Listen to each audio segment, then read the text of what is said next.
કિશનવાડી ઉડાના મકાનમાં રહેવાનું મારે. ગઈકાલે અમે લોકો બેઠા હતા, મેં પાછળના રૂમમાં બેઠી હતી અને પેલી ટીકોડીઓ બોલતી હતી. આ તૈયાર થતા હતા કે ચા મને બનાવીને આપ, તો તમે હાથ વરાઈ લો પછી હું તમને બનાવીને આપું ચા. તો ઊભી થઈને નીકળવા જતી હતી, અચાનક જ ધાબુ તૂટી પડ્યું, માથામાં વાગ્યું. 4 ટાંકા આવ્યા છે. સવારે પેલી બાજુ હતી, ટીલડીઓ ભરતી હતી અને મારા જમાઈ ઉઠા ને નહીં અંદર આવ્યા હતા કે ચા મારને ગરમ કરી આપ.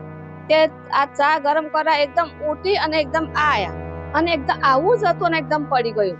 ના કશું આવું જ દરાર બરાર એવું હોત તો અમે અહીંથી નાહી જ જતા રહેત, પણ કશું જ નતું, ડાયરેક્ટ જ પડી ગયું. કમસે કમ 12-13 વર્ષ થઈ ગયા.